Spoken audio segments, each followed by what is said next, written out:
When I think about some of the best meatballs I've ever eaten in my life, my mind doesn't go to a restaurant. My heart goes straight to my Mima and Peepa's table. You see, every Sunday we were there, like no exceptions. You'd walk in the door and the smell of the sauce, it just hit you. The table was set. It was filled with food, with love, with belonging. There was laughter. There was yelling, lots of it. There were tears. There was joy and stories being told over each other. And those plates of meatballs and sauce and spaghetti, they didn't just fill my belly, they filled something deeper. They warmed my heart. And honestly, I've thought about that a lot over the years.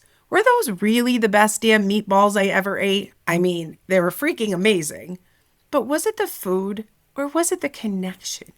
Was it the way we came together? No bullshit, no walls, just messy, real, authentic. Was it the way we showed up for each other? I mean, I can talk shit about you, but don't let anyone else. And the simple fact was, no one had to earn their seat at that table. Now, let me be clear. We were expected to be there. Sunday dinner was sacred, no excuses. But we weren't just expected to be there, we were welcomed. And looking back now, I don't think it was just ever about the food. It was about being together and belonging. It was about knowing these are my people, these are my roots, and I don't have to do life alone. And that's actually what I want to talk to you about today, because I think a lot of people are missing a place like that. You know, a place where you don't have to prove anything, where you don't have to earn your seat. And in today's episode, I want to talk about what happens when you leave that table and you step out into the great big world and suddenly you're not so sure you belong anymore. And the more I've thought about that, I've realized something. It's not just a nice memory. It's something people are actually craving right now. Because so many people are showing up every single day for everyone else, and they don't have a place like that. And maybe you know exactly what I'm talking about because you've been that person. And I've been thinking a lot about who this podcast is really for. This is for the people who are carrying a lot, the ones who show up every day for everyone else. You know, the first responders, the teachers, the social service workers, the healthcare workers, the parents, the leaders, the ones who are calm in the chaos, strong when it matters, and still somehow carry it all alone. And if that's you, this space is for you.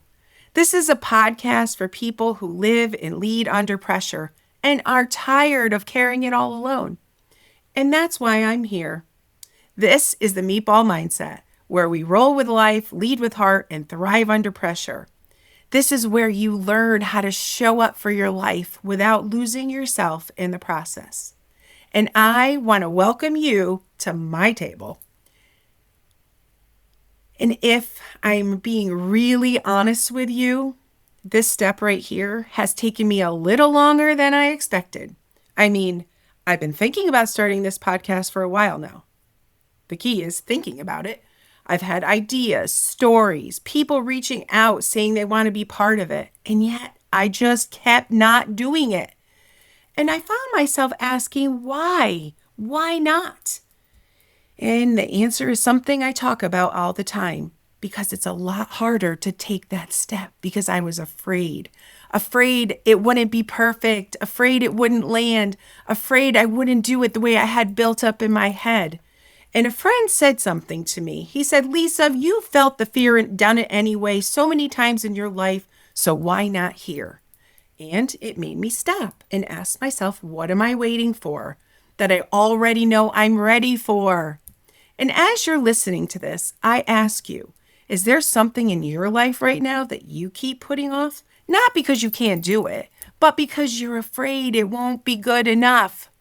So here I am, not perfect, not polished, but real. And by the way, I'm Dr. Lisa Paterni, and I'm a recovering high school principal. So I know what it feels like to carry a lot and still have to show up. And this isn't just something I talk about. I've lived it. And I've worked with thousands of people who are carrying that very same weight. And it's interesting because the whole idea of a table, it didn't just live in my childhood. It showed up in my life today. Like just the other day, I had lunch with my dad and I almost didn't go. I was thinking, oh, I don't have time. I need to get this podcast done. I still have to pack. We're going away. But something in me said, just go. And I'm so glad I did. Because on my way home, I started thinking about this table and what it really means. And I realized something. I didn't just learn that somewhere along the way. I grew up in it because I never knew who was going to be sitting at our table. You see, my dad, he always had a heart for people, especially people who didn't have a place, kids in the neighborhood, people who were struggling. And they would just show up at our house at our table. And they weren't treated like outsiders. They were treated like they belonged. They were welcomed. They had a seat at our table. And my Mima, she always had extra presents. So if someone showed up on a holiday, they had something to open. And to this day, my mom does the same thing. You see, Christmas Eve at my mom's, it's my favorite holiday. She still carries on all the traditions, the 7 fishes, the zeppoli, the presents, the love, the laughter, and the seat at the table for whoever shows up. Or whoever one of us invites. And speaking of my mom, when I was growing up, she had a beauty shop on Van Franken Avenue, which, if you're from Schenectady, you know exactly where that is. And there were kids who would walk by in the morning on their way to school, in the winter, without coats, without hats, without gloves. And you know, we didn't have a lot of money, but my mom would go out and buy coats and hats and gloves and give them to those kids. And I didn't realize it then, but I can really see it now. I was being shown over and over that everyone has a seat at the table. And here's the part that really hit me as I was driving home from lunch with my dad. I never felt like I didn't belong. And the truth is, I showed up in my parents' lives unexpectedly. They were kids themselves. And get this, no one even knew my mom was pregnant with me until 4 days before I arrived. Imagine that. Talk about surprise. You see, my dad had a full scholarship to play football at Syracuse. And if you're from Schenectady or you know football around here, you know what a big deal that was. He was an incredible player. His life was going in one direction, and then I showed up. Yep. Life handed them ingredients they were not expecting. And I'm sure it changed everything. I'm sure it was overwhelming. I'm sure it was scary. But they never, not once, made me feel like I wasn't supposed to be there. I always felt like a gift. And I want to be really clear. We put the fun in dysfunction in my family. And I don't say that in a negative way. I say that because life wasn't perfect. It wasn't all rainbows and sunshine. We had our shit. Lots of it. I like to joke we had more issues at Sunday dinner than Vogue magazine. And maybe you can relate to that. Maybe your version looked a little different, but maybe it wasn't perfect either. And guess what? My parents got divorced my senior year of high school. I thought I was going to be the first one in my family to go to college. Well, guess what? Plan B, sister. There were hard moments, messy moments, real moments. And if you're being honest, maybe you've had some of those too. But here's the thing. Even in the middle of all that shit, and if you've ever experienced divorce, shit is putting it mildly, I always felt like I had a place. You know, growing up in a big, loud, crazy Italian family, I always say, hi, my name is Lisa, and I'm a recovering Italian Catholic. Growing up in a big, crazy family like that, it's like everyone knows everyone's business. Everyone's got an opinion. People are talking over each other, yelling over each other. And somehow, we're all still eating the meatballs. And let's not forget the daily trifecta, guilt, duty, and responsibility. And honestly, though, I think that's what grounded me. It strengthened me, and it built my resilience. But when I left that table and stepped out into the world, something changed.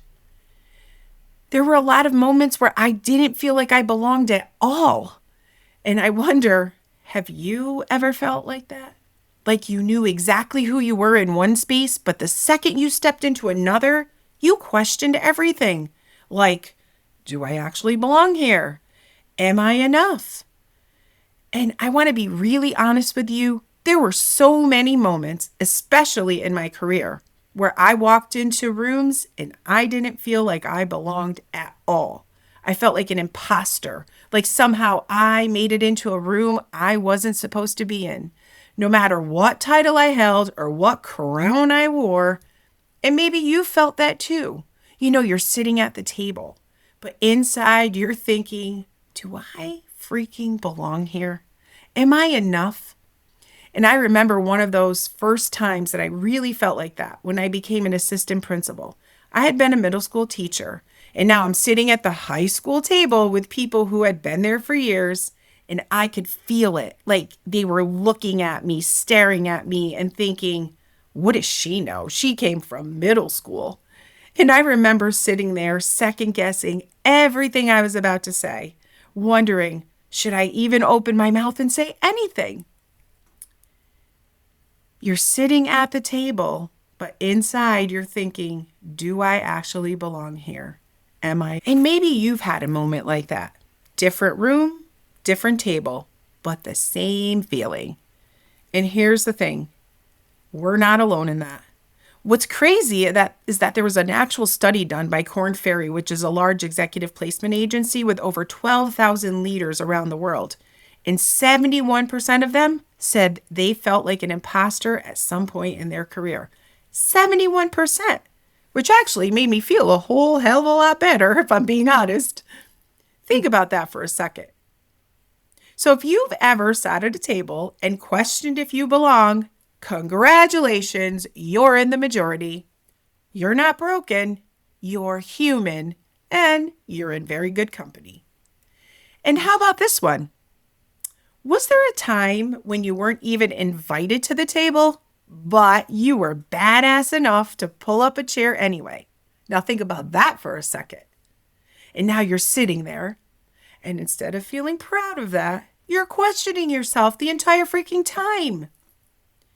And I know we're not the only ones who have felt like that, because there are so many people walking around every single day wondering if they belong, wondering if they're enough. And I see it. I see it in the leaders I work with, in the first responders, in the teachers, in the parents, in the people everyone else depends on. And this isn't just something I've noticed. This is the work that I've brought into rooms with thousands of leaders. And I've seen it over and over and over again. In the people who look like they have it all together, but are carrying more shit than anyone realizes. And I hear it. I hear it in the things they say. Oh, I feel like I'm going to get in trouble even when I didn't do anything wrong. I feel like I'm doing everything I can and it's still not enough. Oh, I walk into a room and I feel like I have to prove myself all over again. I keep thinking any minute now, someone's going to figure out I don't belong here. And maybe, as you're listening to this, one of those thoughts might sound familiar. And when that playlist is running in the background on repeat, you know how heavy that feels. Because carrying those thoughts day after day, it's exhausting, mentally, emotionally, physically. And here's what I've learned the hard way. You can be strong and still be exhausted. And I see this all the time. Recently, an executive I deeply respected texted me and she said, things have been okay, but I feel like I have to manage everyone's feelings. I'm an empath. I take on everyone else's stuff and I don't deal with my own. I'm just exhausted in trying to find my way out of exhaustion. And I just sat there for a second because I know her. She's strong, on call, 24 hours a day, 7 days a week, calm in a crisis, responsible for everyone. You know, the one people turn to when something goes wrong. And I thought, no wonder you're freaking exhausted. Can you feel that heavy, tired feeling as you listen to this? Can you relate to her? So I texted back, the only way out of exhaustion is to rest. You have to give yourself permission. If you need to sleep, sleep. If you need to watch mindless TV, do it. Whatever it takes to recharge. And in my book, The Meatball Mindset, I call that protecting the gold. And as I hit send, I felt something stir deep inside of me. My friend and I always joke, "Here, take my advice. I'm not using it anyway." And I actually laughed a little because I know that wiring, that constant buzz of responsibility, that voice in your head that says you should be doing more. And when you're the one you're the one that everyone depends on, that voice gets really loud. And as you're listening to this, that voice might already be running in your head, telling you, you should be doing more. Don't slow down. Other people need you. Roll one more meatball. You've got this. You know, I truly believe this. It is possible to hold two truths at the same time. You can love what you do and still wonder if you can keep doing it. You can be the one everyone depends on and still feel like you have nowhere to put that shit down. And the hardcore truth is, no one is asking you to. And that's the part we don't talk about enough. And if you're being honest, you've probably been carrying it longer than you even realize. We get so used to carrying it that we don't even notice how heavy it's become. We stay on all the time, thinking, anticipating, managing, holding it all together. And somewhere along the way, we stop asking, where do I go? Where do I get to show up and just be? Not the leader, not the fixer, not the one who has all the answers, just me. And maybe that question feels uncomfortable because you don't even know the answer anymore. And when was the last time you felt like that? And that's why I created this podcast, The Meatball Mindset, because life doesn't hand us a recipe. It hands us ingredients, things we didn't ask for, things we didn't expect, things we don't always know what to do with. And the question becomes, how do you respond?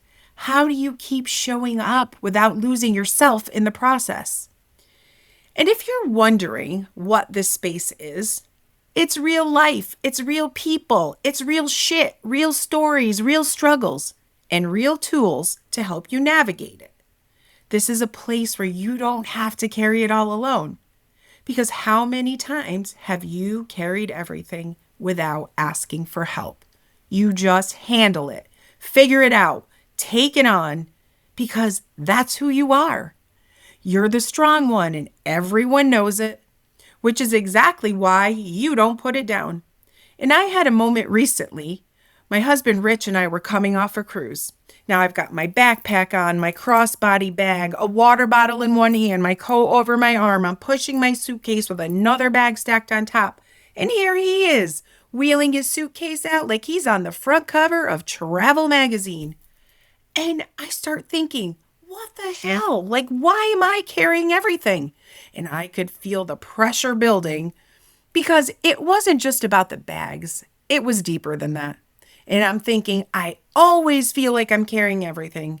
And in that moment, I said it out loud. I'm like, Rich, look at me. I'm freaking carrying everything. You know, and it was literal in the moment, but it was also something else. And he looked at me and he said, Hun, what can I help you with? And it hit me. It wasn't that he wasn't willing to help. Is it possible that I just didn't ask? Is it possible that we get so used to carrying it all that we don't even think to put anything down? That asking for help doesn't even feel like an option anymore? And as you're listening to this, ask yourself, what are you still carrying that you don't have to? In this is a place where you don't have to carry it all. This is a table where you don't have to prove anything, where you don't have to earn your seat. You already belong. So here's all I want you to do today. Just notice, where in your life are you still waiting? Waiting to feel like you're enough, waiting for permission, instead of realizing you already have a seat. And I think that's where so many people live, somewhere between having a seat and actually feeling like they belong in it.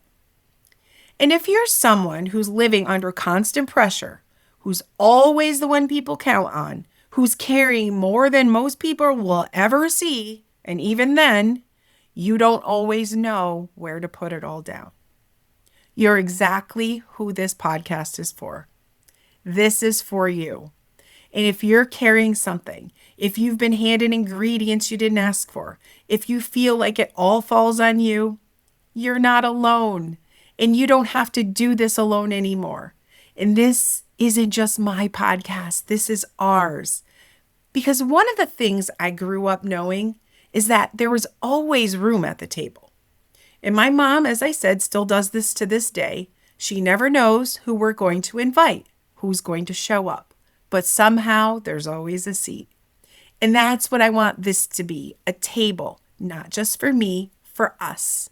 So if something in this resonated with you, if you know someone who's carrying a lot right now, who's working under pressure, living under pressure, invite them. Pull up a chair for them. Share this with them. I mean, seriously, pull up a chair for them.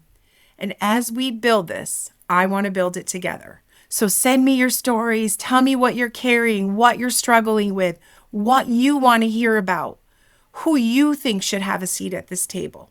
Because this isn't just my podcast, it's ours. And if you're listening to this and you're thinking, this is exactly what my team needs to hear right now, reach out to me. Because this isn't just a conversation. This is the work I bring into organizations, into departments, into rooms where people are carrying a lot. And I'd love to bring it to yours. And in the next episode, I'm going to take you into my kitchen. 5 a.m, rolling meatballs before the day even started. I was already on, thinking, planning, anticipating, making sure everything was handled. And if you live under pressure, you know exactly what that feels like. But that morning, even though it was years later, I saw something I had missed my whole life. The truth about what was really happening in that kitchen. This is the Meatball Mindset, where we roll with life, lead with heart, and thrive under pressure. I'm Dr. Lisa, and I'll see you at the table.